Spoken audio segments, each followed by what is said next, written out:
नमस्कार, जोहार, सत श्री अकाल। मैं हूं आपका पॉडकास्ट वाला दोस्त कुमार संभव और बिग्स बॉक्स के इस नए एपिसोड में आज मैं आपको एक ऐसी शख्सियत से मिलाने वाला हूं जो कि न सिर्फ डॉक्टर हैं बल्कि एक एंटरप्रेन्योर भी हैं।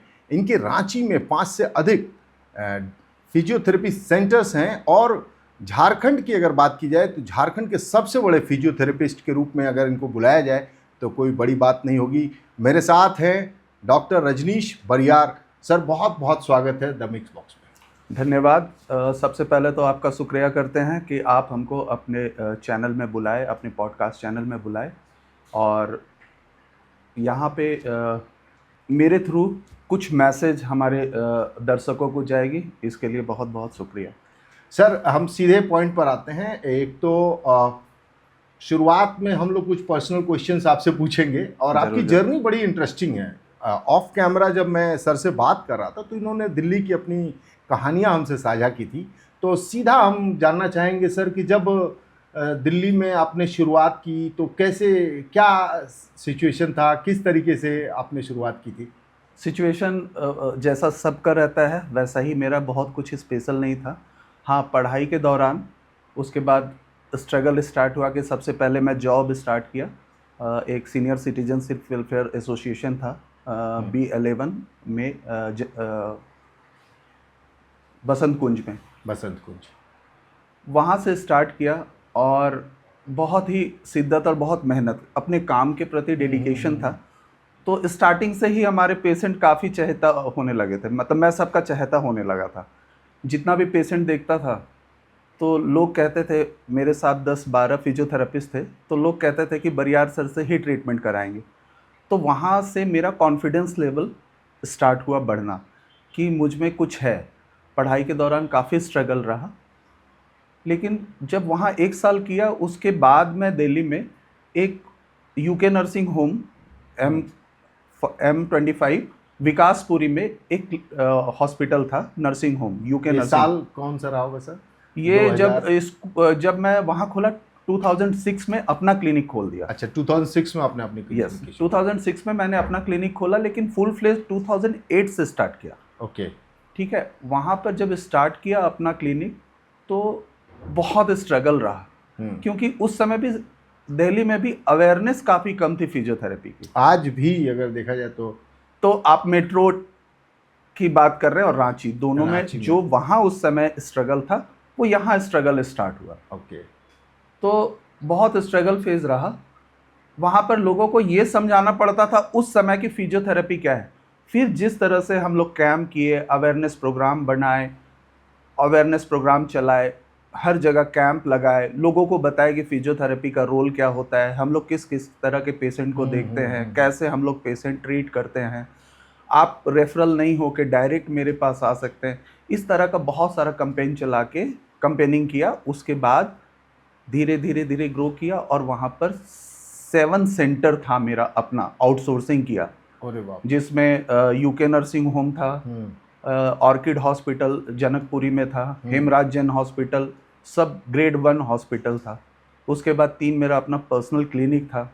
फिर बालाजी एक्शन, बहुत बड़ी एक्शन बालाजी बहुत बड़ी हॉस्पिटल थी, उसमें मैं विजिटिंग डॉक्टर था।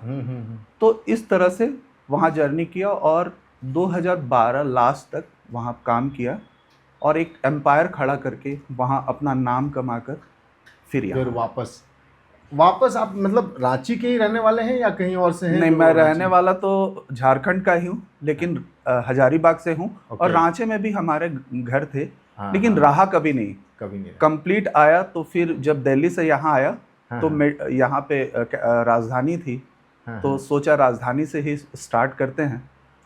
तो ऐसा नहीं है कि बहुत सारा जान पहचान नहीं था, यहाँ जान पहचान थे लेकिन कम थे। ओके सर, फिजियोथेरेपी बेसिकली आपने अभी अपने बात में भी चर्चा की कि रेफरल में जनरली जाता था, तो आपने कहा कि आप डायरेक्ट भी अप्रोच कर सकते हैं। तो किन केसेस में, जो कि हमारे पेशेंट्स जो या हमारे जो दर्शक इस वक्त देख रहे होंगे जिनको समझना उसको थोड़े विस्तार से, तो किन केसेस में डायरेक्ट आपसे कांटेक्ट किया जा सकता है? क्या ये बहुत ही इम्पॉर्टेंट क्वेश्चन है जी। मैं दर्शकों को भी बताना चाहता हूँ कि फिजियोथेरेपी ये इम्पॉर्टेंट नहीं है कि रेफरल ही होना चाहिए जी। रेफरल तब हो जब आपकी सर्जरी हो रखी है, ट्रांसप्लांट हो रखा है, जैसे नी रिप्लेसमेंट है, हिप जी। रिप्लेसमेंट है, उस समय रेफरल होना चाहिए, क्योंकि ऑर्थोपेडिशियन को पता होता है कि हम क्या सर्जरी किए हैं और इसका फिजियोथेरेपी कैसा होना चाहिए। अंदर सर्जरी वो करते हैं, तो उनसे कांटेक्ट रखेंगे तभी हम अच्छा रिजल्ट पेशेंट को दे सकते हैं। लेकिन अगर पेशेंट खुद back pain, knee pain, cervical spondylosis, neck pain, elbow pain, shoulder pain, ankle sprain strain जैसे स्पोर्ट्स इंजरी होती है, तो इस तरह के पेशेंट जो है, दर्शक, ये इंपॉर्टेंट चीज़ है, उसको जानिए। सबसे पहले आप फिजियोथेरेपिस्ट के पास ही आइए, क्योंकि फिजियोथेरेपिस्ट ऐसे हैं जो आपको बिना किसी मेडिसिन के अपने टेक्निक से, एक्सरसाइज से और तरह तरह के मोडालिटीज़, पहले तो बहुत कम थे, अभी इतनी एडवांस मोडालिटीज़, इतनी एडवांस एक्सरसाइजेज हो गई हैं कि आपको बिना मेडिसिन के हम लोग ठीक कर सकते हैं। तो बस अब सर ठीक कर सकते हैं, तो सबसे इम्पोर्टेंट ये है कि बताइए सर, रांची में अगर आना हो, क्योंकि मैं जानता हूँ कि बहुत सारे लोग हैं, मेरे नॉलेज में भी लोग हैं जिनको फिजियोथेरेपी की ज़रूरत है और वो नहीं पता है उन्हें कि फिजियोथेरेपिस्ट के पास जाना है कि ऑर्थोपेडिक्स के पास जाना है। और देखिए, मैं ये कंट्रोवर्सी क्वेश्चन है। हाँ हाँ, ये कभी नहीं मैं बोलूंगा कि ये पेशेंट फिजियोथेरेपिस्ट के पास आए, ये पेशेंट ऑर्थोपेडिशियन के पास जाए। लेकिन अगर सिम्टम अगर डेवलप हो रहा है, सिम्टम्स है, अगर तो स्टार्टिंग है, हाँ, हाँ, आपको पेन स्टार्ट हुआ, स्प्रेन हुआ, स्ट्रेन हुआ। पेन कैसे होता है? बहुत ज्यादा ओवर यूजेस करने से। अभी जैसे मोबाइल बहुत देख रहे हैं, लैपटॉप तो यूज कर रहे हैं, बैठे हैं, तो नेक पेन, बैक पेन, बिल्कुल। जिम करने वाले लोगों को डिस्क में प्रॉब्लम हो जाता है, बल्ज होता है, स्ट्रेन हो जाता है, तो वैसे केस में आप आ सकते हैं। लेकिन बहुत सीवियरिटी है तो जरूर ऑर्थोपेडिशियन के पास जाएं। कुछ डिस्क में प्रॉब्लम है तो न्यूरोलॉजिस्ट के पास जा सकते हैं। यस, लेकिन हाँ, ये मैं वही आप ही की बात को रख रहा था कि एडवांस स्टेज है कि नहीं है, ये तो वो तो पेशेंट बताएंगे कि जैसे बहुत ज्यादा हो गया, पेशेंट कंप्लीट बेड में आ गया, वो कुछ हिल नहीं रहा है, तो उसमें हम लोग सिर्फ पेन मैनेजमेंट करते हैं। और उसको अगर पेशेंट के थ्रू से हम लोग देखा जाए तो उसका प्रॉपर डायग्नोसिस होना चाहिए, एमआरआई, एक्सरे वगैरह होके फिर डिसाइड हम लोग करते हैं कि अगर बहुत सीवियरिटी है तो हम लोग बोलते हैं कि आप किसी इस ऑर्थोपेडिशियन से दिखा लीजिए या न्यूरोलॉजिस्ट से दिखा लीजिए। इस तरह के केसेस में हम लोग कहते हैं।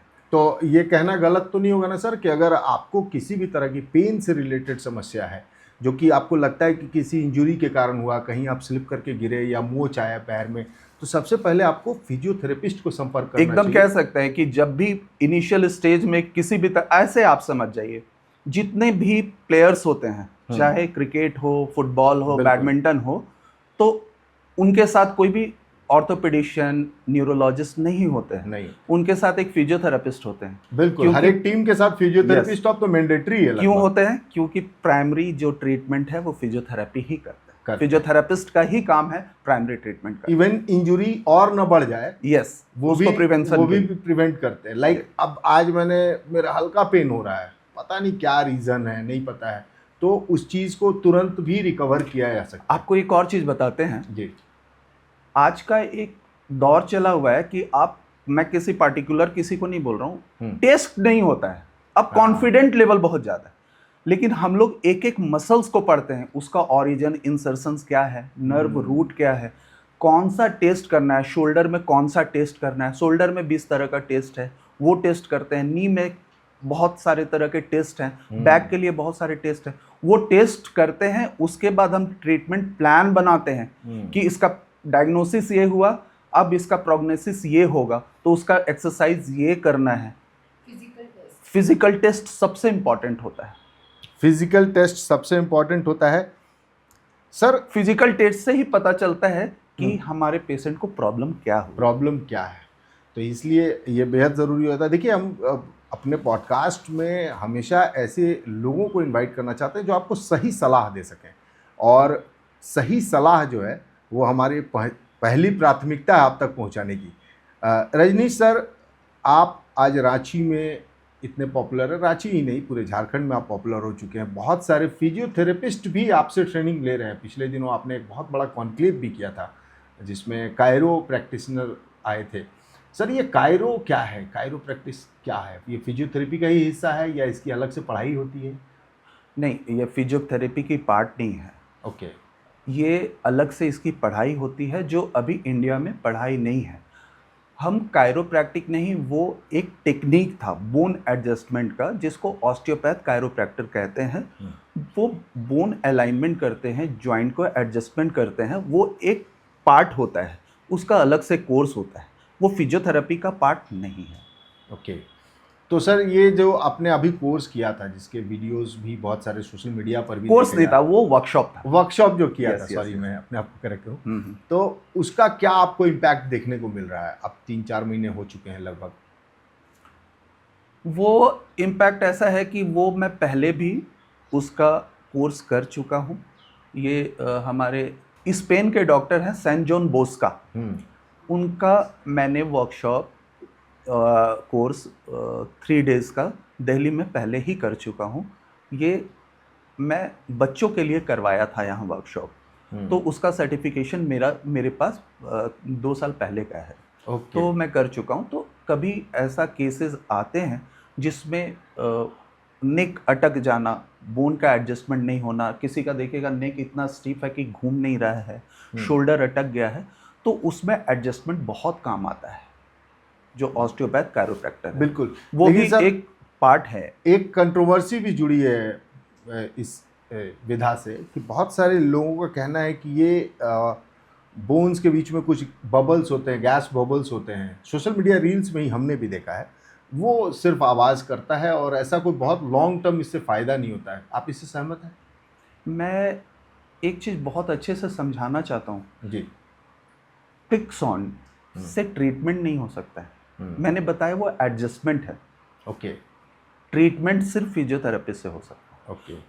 फिजियोथेरेपी का काम होता है आपके मसल्स का स्टिफनेस दूर करना, स्ट्रेंथ, मसल्स में स्ट्रेंथ नहीं है तो स्ट्रेंथ लाना, और जॉइंट में स्पेस को, जॉइंट में जो स्टिफनेस होता है उसको दूर करना, जॉइंट में जो प्रॉब्लम है उसको दूर करना। और सिर्फ क्लिक साउंड से आप ठीक नहीं हो सकते, वो एडजस्ट हुआ। आपको फिट रहने के लिए आपके मसल्स और जॉइंट को फिट रखना सबसे इंपॉर्टेंट है। ये कोई मेडिसिन और क्लिक साउंड से नहीं ठीक हो सकता है। ये ठीक करने का पावर सिर्फ और सिर्फ फिजियोथेरेपिस्ट को। अब सर अगला सवाल जो है थोड़ा सा आपके पर्सनल लाइफ से जुड़ा है कि आपके 5 सेंटर हैं रांची शहर में चलाते हैं। हम चाहेंगे कि सबसे पहले तो उन सेंटर्स के बारे में थोड़ा सा बताइए, वो कहाँ हैं, लोग जो आपसे संपर्क कर सकें। दूसरा है कि कैसे आप वर्क लाइफ बैलेंस करते हैं, क्योंकि 5 सेंटर रन करना, अगर आप 1-1 घंटा भी देते हैं उन सेंटर्स पे तो ऑलरेडी आपके दिन के 10 घंटे चले जाते हैं, क्योंकि ट्रैवल टाइम भी है और बहुत सारी चीज़ें हैं। तो कैसे करते हैं सर? पहले तो वो सेंटर्स कहाँ ये? सबसे पहले तो मेरा रांची का जर्नी स्टार्ट हुआ था, तो पहला सेंटर मेरा वहाँ लाइफ केयर हॉस्पिटल में है अभी जी। दूसरा जो है वो सिनर्जी ग्लोबल हॉस्पिटल में है। ये दोनों, एक लाइफ केयर अपना बूटी मोड़ में है और synergy global hospital Bariatu road में जयप्रकाश नगर के सामने, 1/2 किलोमीटर जयप्रकाश नगर के सामने। थर्ड जो है रेडियम रोड में है। अच्छा, वो महाराजा होटल के सामने, महाराजा होटल के सामने रेडियम रोड। और फोर्थ जो है वो देवकमल हॉस्पिटल में है, जो बजरा में ITI बस स्टैंड के पास है जी। और जो फिफ्थ है वो आपका देवनिका हॉस्पिटल में है, जो 225 बेडेड है तुपुदाना में। तुपुदाना के पास, हाँ। Hatia, I think Hatia station से नज़दीक पड़ता होगा अगर बाहर से कोई सिंह मोड़ से।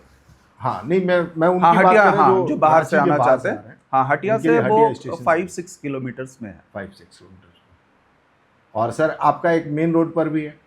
हाँ, वो एडवांस है, उसके बारे में एक विस्तार से एक पॉडकास्ट होना चाहिए। उसका वो जो सेगमेंट है, डॉक्टर शुभ लक्ष्मी मैम उसको राइट, वो उस द मूवमेंट स्टूडियो के नाम से है। वो ऐसा सेगमेंट है जो बड़े ही है। रांची में एक रूफ के अंदर ऐसा फिटनेस और फिजियोथेरेपी जो हमने उसको ओपन किया है, खूबसूरती है, उसकी खूबसूरती है। वहाँ के जो क्वालिफाइड फिजियोथेरेपिस्ट हैं, हाँ। जो डायरेक्टर है वहाँ की डॉक्टर शुभा लक्ष्मी मैम, वो APPI सर्टिफाइड भी हैं। और एक रूफ के नीचे मेल और फीमेल दोनों का पिलाटेस एंड फिजियोथेरेपी होता है। लेकिन पिलाटे के बारे में विस्तार से जो एक्सपर्ट है वो बताएं, वो ज़्यादा बेटर हो। मैं अगले पॉडकास्ट में कोशिश करूंगा कि डॉक्टर शुभ लक्ष्मी मैम को भी, वो बहुत इंपॉर्टेंट है, क्योंकि ये सिर्फ मेट्रो सिटीज़ में है। बिल्कुल। वो जो पिलाटेस सेंटर है वो सिर्फ मेट्रो सिटीज़ में है, और रांची के लोगों के लिए ये बहुत बहुत एडवांस चीज़ है एडवांस और चीज़ है, और इसका लुत्फ जरूर उठाना चाहिए। और हम बोलते हैं कि अगर जो भी पिलाटेस कर लिया स्टार्टिंग से, तो मैं गारंटी लेता हूं कि उसको नेक, बैक और नी का प्रॉब्लम इस लाइफ में नहीं होगा, कभी नहीं आया। नहीं होगा। बिल्कुल, ये बहुत ही ज़रूरी है। और चलिए सर के सामने ही हमने वादा भी ले लेते हैं सर को कि बहुत जल्दी सर आप मैम से भी हमें अपॉइंटमेंट दिलवाएंगे। एकदम एकदम। और- वो आपका इतना अच्छा पॉडकास्ट चैनल है, आप जी। इतने अच्छे हैं, तो मैं ज़रूर उनको बोलूँगा कि थोड़ा सा अपना कीमती समय निकाल, क्योंकि सुबह से शाम तक उनका बहुत बिजी शेड्यूल है। हाँ, लेकिन मैं बोलूँगा उनको बिल्कुल। कि आपके पास आएँ। और सर वर्क लाइफ कैसे बैलेंस करते हैं, क्या तरीका है? वर्क लाइफ बैलेंस सबसे इम्पोर्टेंट क्या है ना, कि आप कभी भी बढ़ते हैं तो अकेले नहीं बढ़ सकते हैं। आपका टीम आपका बहुत सपोर्ट करता है। बिल्कुल।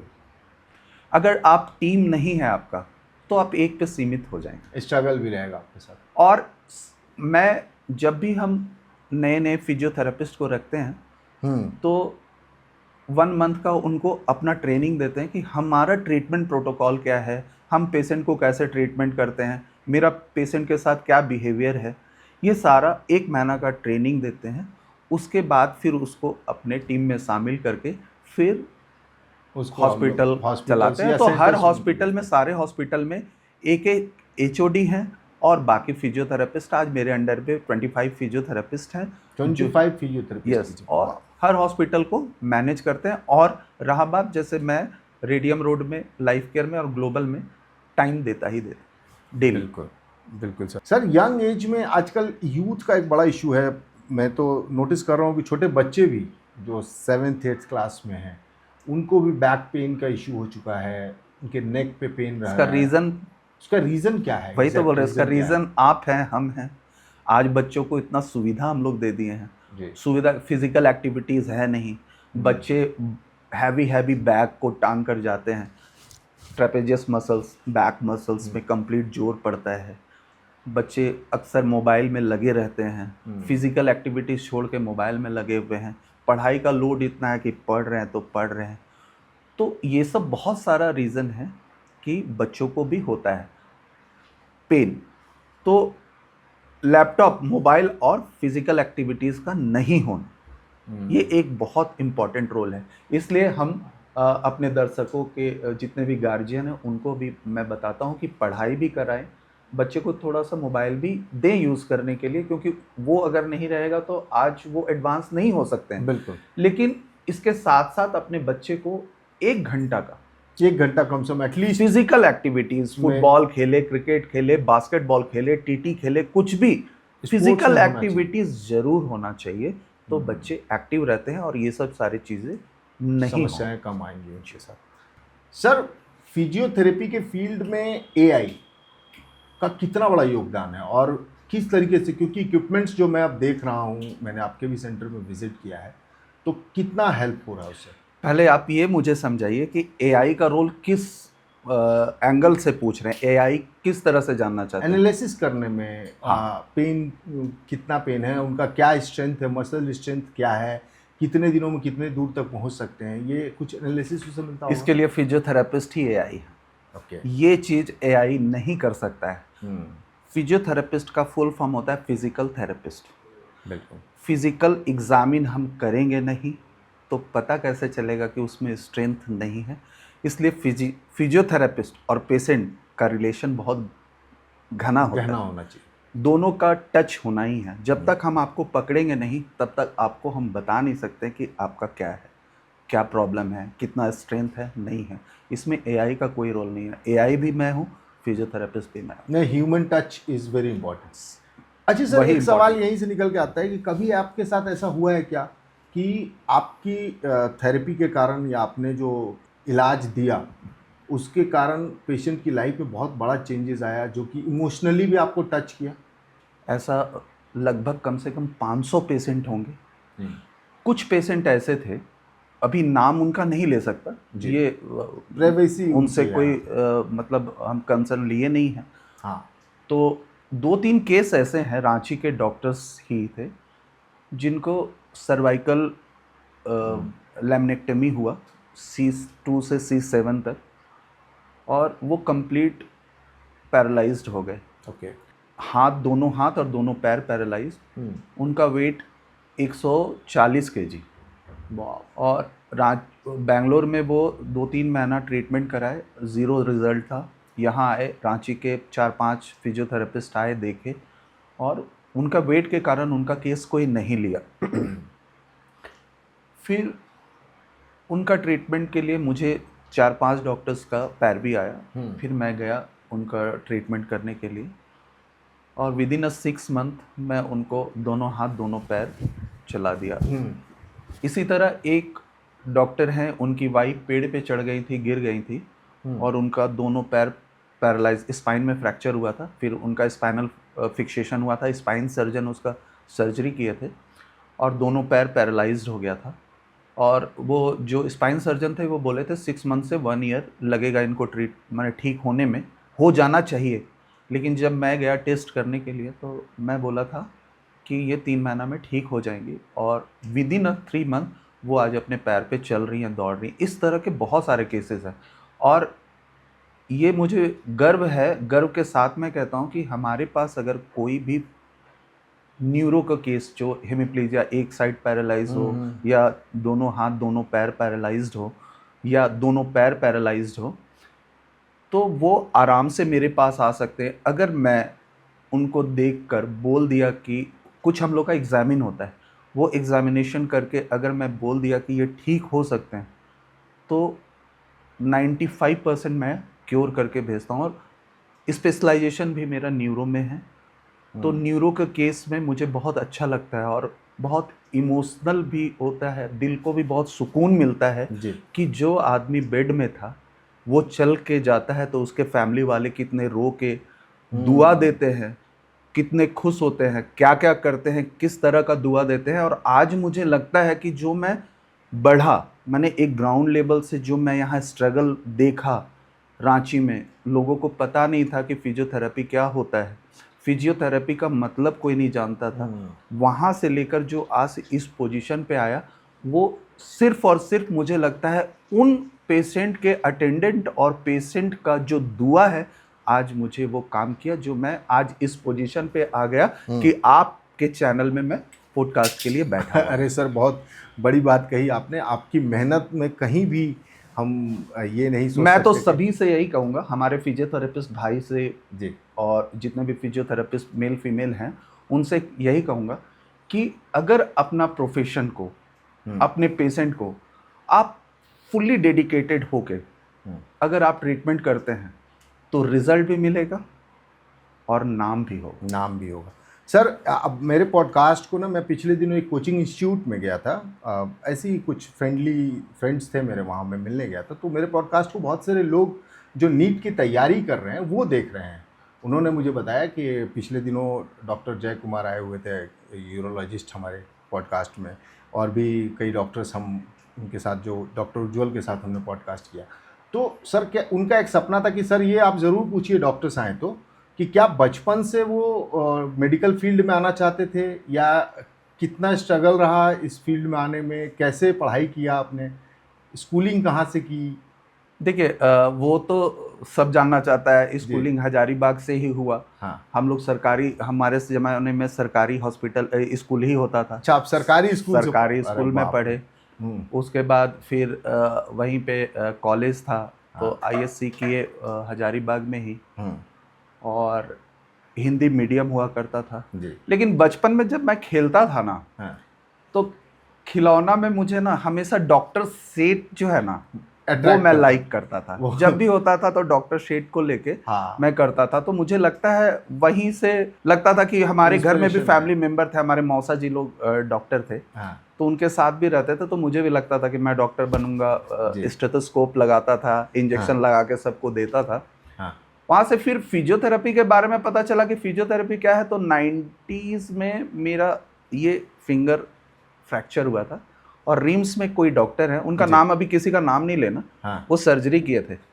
और वो सर्जरी करने के बाद ये फिंगर के बारे में किसी को नहीं पता था कि फिजियोथेरेपी कराने से ये मेरा फिंगर, देखिए अभी भी ऐसे हो गया, ये ठीक नहीं है। जैसे ही ओके, मुड़ा हुआ है। ये मुड़ा हुआ आपका। अगर यही फिजियोथेरेपी सर्जरी के बाद मैं करवा लेता तो ये सीधा तो ये अभी अपना फंक्शनल होता, ओ और ये फंक्शनल नहीं है। तो उस समय जब मैं आया, जब नहीं ये ठीक हुआ, तो 1 साल 2 साल ये पहनो वो पहनो ये करो। फिर मैं किसी डॉक्टर से मिला, मैं बोला कि मेरा ये नहीं ठीक होगा, तो ये बोले अब फ्यूज हो गया, नहीं ठीक होगा, इसमें फिजियोथेरेपी आप करवाते तो ठीक हो जाता। तब मुझे पता चला कि ये, मैं फिर जानने चाहा कि ये फिजियोथेरेपी होता क्या है। उसके बाद धीरे धीरे इसके बारे में जाना, और मुझे लगा कि जब ये मैं अपना नहीं ठीक कर सकता तो किसी और का नहीं खराब होने दूंगा। बिल्कुल। और वहाँ से मुझे इंस्पिरेशन मिला कि मुझे मिला। फिजियोथेरेपिस्ट ही बनना है, कि कोई भी ऐसा केस हो सर्जरी के बाद जो डिफॉर्मिटी हो जाता है, किसी को डिफॉर्मिटी नहीं होने देना है। इसके कारण मैंने फिजियोथेरेपी लाइन को चुना। अच्छा सर, एक बड़ा क्वेश्चन ये है ना कि बहुत सारे लोग समझते हैं ना फिजियोथेरेपी कराना या फिजियोथेरेपिस्ट के पास जाना एक एक्सपेंसिव मामला है। मतलब पर सिटिंग के बहुत सारे चार्जेस होते हैं। ये मिथ है या 100% मिथ है। आप अभी किसी भी डॉक्टर्स के पास जाते हैं, किसी भी डॉक्टर्स का फीस 1000 रुपीज़ है। हाँ 5 मिनट आपको समय देते हैं, जी 4 मेडिसिन ही होता है। एनाल्जेसिक देंगे, एंटी एसिडिटी देंगे, कैल्शियम देंगे, ठीक है, आपको मिल गया दवा, ठीक है। ऐसा नहीं है कि डॉक्टर्स को नहीं है, लेकिन वो 5 मिनट देते हैं। हम किसी भी फिजियोथेरेपी में हम किसी भी पेशेंट को 1 घंटा से 1.5 घंटा देते हैं, कंप्लीट उसके पास लगे रहते हैं। और हमारा फीस कितना होता है? 500 600। ओके। और उसमें हम 1 घंटा देते हैं, और बिना मेडिसिन, उसमें मेडिसिन का कॉस्ट किसी को 5000 लगता है, 6000 लगता है। हम तो वही 500 रुपये में उसको मेडिसिन भी है, ट्रीटमेंट भी है, स्ट्रेचिंग भी है, सब करते हैं। तो अगर ये कोई कहता है तो ये मिथ है। और अगर पहले हमारे पॉडकास्ट में कुछ देर पहले जब आप बता रहे थे कि कई बार तो आपकी सर्जरी से पहले अगर आप विजिट करते हैं तो एनालिसिस करके बहुत सारी चीज़ें ऐसी हो सकती हैं, बहुत सारे हमारे पास, अगर अगर आप टेस्टिमोनियल भी चाहें तो बहुत हमारे पास पेशेंट ऐसे हैं जिनको नी रिप्लेसमेंट के लिए बोल दिया गया, स्पाइन सर्जरी के लिए बोल दिया गया है, और आज वो ना नी रिप्लेसमेंट हुआ है और ना स्पाइन सर्जरी हुआ, और बहुत अच्छे से चल रहे हैं। वो मेरे पास कम से कम नहीं पर भी तो 100% ऐसे होंगे जो आपको टेस्टिमोनियल दे सकते हैं। तो ये थे डॉक्टर रजनीश बरियार, जिनसे अच्छी खासी हमने बातचीत की। और भी बहुत सारे सवाल हैं मेरे मन में, उमड़ घुमड़ रहे हैं, लेकिन मैं थोड़ा सा बचा लूँगा, थोड़ा भूखा रखूँगा आपको। और बहुत जल्दी सर मैं आपसे दोबारा मिलने की कोशिश करूँगा, और मैं ये वादा लेता हूँ आपसे कि आप दोबारा कॉल करने पर ज़रूर आएँ और समय दें। देखिए, मैं तो यही चाहूँगा कि मैं बार बार आऊँ जी, और मैं मतलब फिजियोथेरेपी फील्ड में हमारे दर्शक को कितना हेल्प मिल सके, हमसे वो क्या चाहते हैं, क्या जिज्ञासा है, किस तरह के पेशेंट हैं, किस तरह का प्रॉब्लम से जूझ रहे हैं। अगर मेरे यहाँ आने से उनका कुछ समस्या दूर हो सकता है तो हम तो बने ही इसलिए हैं कि हम उनकी समस्या को दूर कर सकें। और सबसे आपका मैं धन्यवाद देता हूँ कि आप मुझे यहाँ बुला के दर्शकों के सामने लाए और मेरे बारे में इतना जानकारी, हमारे फिजियोथेरेपी फील्ड के बारे में इतना जानकारी दिए। और सर से अगर आप कांटेक्ट करना चाहते हैं तो स्क्रीन पर दिए नंबरों पर आप संपर्क कर सकते हैं। और अगर आपका कोई सवाल है, आप कुछ सवाल पूछना चाहते हैं, मिलना चाहते हैं, तो आप ज़रूर हमें कमेंट बॉक्स में आकर के कमेंट करें। हम सर तक आपकी सवाल जो है डॉक्टर साहब तक पहुंचाएंगे। तो हाँ, कोई भी सवाल, किसी भी तरह का समस्या हो, कोई भी प्रॉब्लम हो, पेन हो, आप अपना रिपोर्ट्स, अपना सारा एक्सरे, एमआरआई जो भी है वो भेज सकते हैं इनके चैनल और कॉन्टैक्ट नंबर जो अभी कॉन्टैक्ट नंबर में। तो मैं आपको, हो सकता है कि अगर छोटी छोटी समस्याएं हैं तो घर में ही ऐसा टिप्स दे दूंगा कि आपको हमारे पास आने की ज़रूरत ना हो और आप अपने घर बैठे ही आप ठीक हो सकते हैं। बिल्कुल। तो इतने बड़े वादे के साथ हम यहाँ विदा लेते हैं। और आप अगर अभी तक हमें देख रहे हैं तो प्लीज़ हमारे चैनल को सब्सक्राइब करें, शेयर करें उनको जिनको फिजियोथेरेपी की ज़रूरत है, जिनके मन में बहुत सारे मिथ हैं फिजियोथेरेपी को लेकर के, क्योंकि आज डॉक्टर रजनीश ने उन मिथ को क्लियर किया है और बहुत सारी खुल करके हमसे बातें की। तब तक के लिए धन्यवाद। धन्यवाद।